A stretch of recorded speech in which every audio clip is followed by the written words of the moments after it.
suite en montrant à nos téléspectateurs le résultat assez percutant du sondage à la question si pas de majorité absolue à l'Assemblée en cas de dissolution, est-ce qu'Emmanuel Macron doit rester à l'Élysée? Regardez, 68% des Français favorables à une démission du président de la République si aucune majorité absolue ne se dégage lors de ces nouvelles élections.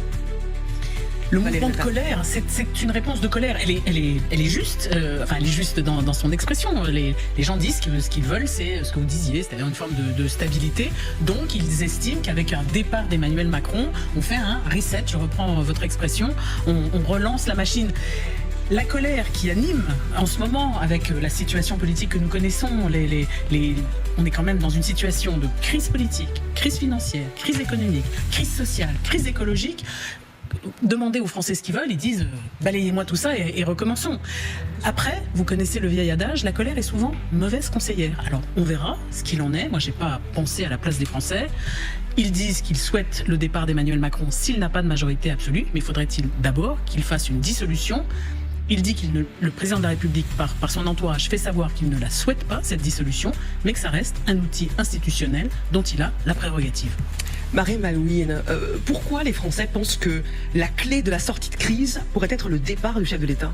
C'est lui qui prend les décisions et c'est quand même un petit peu lui qui nous a mis dans cette situation puisqu'il a utilisé les institutions à contre-temps. Il a changé de Premier ministre avant les élections européennes. Les Français venaient de voter le soir même. Il leur dit, au lieu de dire je vais écouter ce que vous avez dit, prendre compte votre vote, non, on relance un autre vote. Souvenez-vous qu'on passe tout l'été, en même temps les Français votent, une nouvelle assemblée, et pendant tout l'été, il n'y a pas de nouveau gouvernement. C'est aussi un petit peu incompréhensible pour les Français. Donc ils disent il faut que ça change, faut qu'il y ait de la stabilité, il faut qu'on sache où on va, et donc s'il n'a pas de majorité à l'Assemblée, eh bien une des solutions serait qu'il s'en aille. En même temps, il faut procéder par ordre. Si François Bayrou démissionne, Emmanuel Macron peut dissoudre, il peut trouver un autre Premier ministre qui peut-être établirait un pacte de gouvernement. Il faut tester toutes les hypothèses avant d'arriver au chef de l'État, qui, de toute façon, Emmanuel Macron démissionne. Un autre arrive à l'Élysée, est-ce qu'il aura une majorité à l'Assemblée?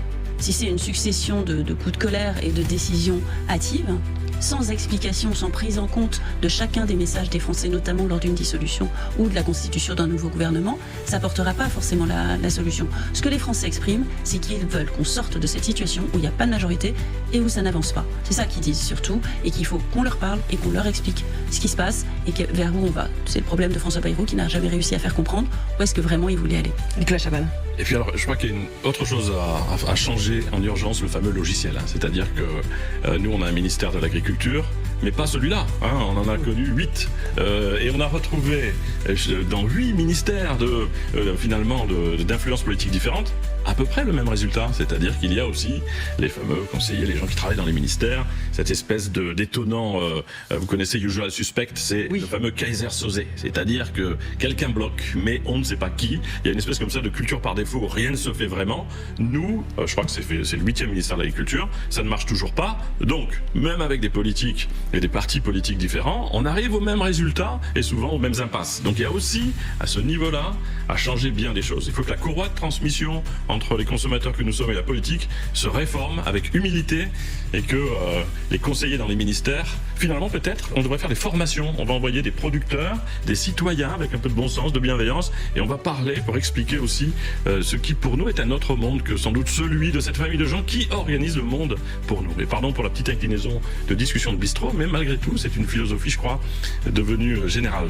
Oui, c'est la remontée de terrain. C'est compliqué de diriger la France. Même les Français eux-mêmes, quand on leur pose la question, ils disent que la France est un pays ingouvernable. Non, mais je pense que pour revenir à cette question de la dissolution et de la démission, moi je pense que les Français ont fondamentalement raison. Ils sont logiques. Ils tirent les conséquences d'une situation qui est bloquée. Maintenant, tout est dans l'ordre d'articulation entre ces deux mesures potentielles. Parce que s'il y a dissolution, il est clair qu'on ne peut pas voir pourquoi il n'y aurait pas une démission du président de la République, sachant qu'en France, et tout l'enjeu du quinquennat, ça a été d'aligner les mandats parlementaires sur le mandat du président de la République, qui est le maître des horloges. Donc ce serait un moyen de revenir finalement à cet alignement, pas forcément de le faire dans l'urgence, mais par exemple d'avancer les élections présidentielles de 2027 à 2026, ce qui lancerait un signal positif pour les marchés. Maintenant, je me mets à la place d'Emmanuel Macron. Est-ce qu'il a intérêt à faire cette dissolution, sachant sachant que ça veut dire automatiquement quelque part qu'il doit annoncer sa démission. Eh bien non, il n'a pas intérêt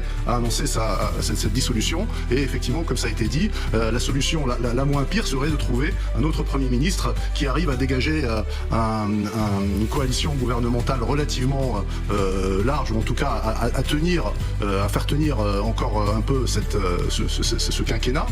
Et là, on pense évidemment à un basculement plutôt vers la gauche, ce qui peut-être il aurait dû faire dès la première, dès la dissolution de 2024.